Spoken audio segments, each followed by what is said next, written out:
As the sun goes down, we set out with the Tripoli Coast Guard, facing the perils of the Mediterranean, which has claimed so many. This inflatable, battered by the waves, is their only seaworthy vessel. From their fleet of 4, 3 need repairs. Later, in pitch darkness, they're on the lookout for migrants in distress. Not easy without night vision goggles. All they can do is listen for their vessels.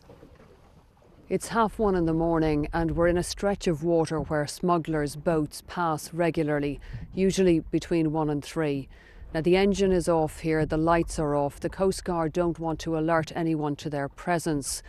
But if a rescue is needed here tonight, they have just this one small vessel. With daybreak, no trouble on the horizon this time, but they say it's the traffickers who rule the waves. The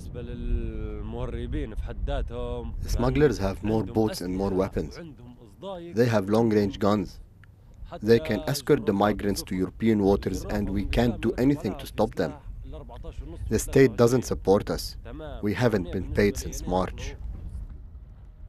And Coast Guard officials say there's another problem further out to sea, just beyond Libyan territorial waters, Operation Sophia.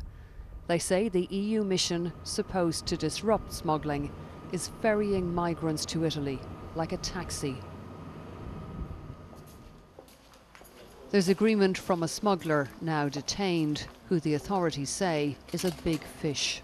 The operation saved life and it encouraged people to travel more. The rescue, they are very close to Libya. So they think these ships will pick them up quickly? Quickly.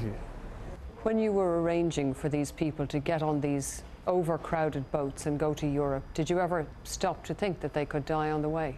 No, because we always pray for them, you know. But here's how they send them to sea. The Coast Guard coming to rescue this overloaded vessel last month. Pregnant women among those scrambling for places.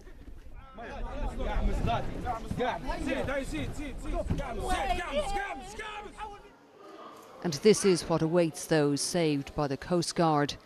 Detention back in Libya. Even for women and children. The youngest not spared. Mahmoud is just 21 days old. Several of those here told us they wouldn't risk the crossing again, but the Coast Guard say they have rescued some migrants 5 or 6 times. For the men and boys, even worse conditions. The authorities say they're doing their best with scarce resources amidst the chaos of Libya. My brother, 2010. This 14-year-old from Gambia told us his brother was caught and deported in 2010. Still, he came here all alone, hoping to find work in Europe. Many we met were economic migrants, trapped in what amounts to a teeming prison. We all share the same 2 toilets. 2 toilets we have here that we share. For hundreds of people? Yeah, for hundreds of people under the same roof here. It's really unnormal here. We have here 3 months and my other fellow Gambians have 4 months here. Yeah, tired. We want to go home. Almost 6 months now. Some are on the move, more than 160 men heading to the airport.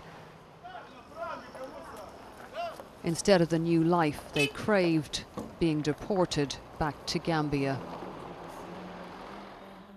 Others, like Betty from Nigeria, are still eagerly waiting to cross the Mediterranean. My children, they don't need to suffer like me. That is why I need to go to Germany. Things are not easy there too, I know. But it's more better than Nigeria. My children need to go to school, they need to have a better life. Betty knows some who set out from here wash up on the beaches, but she says her only chance of a new life is to risk death at sea. Orla, Guerin, BBC News, Tripoli.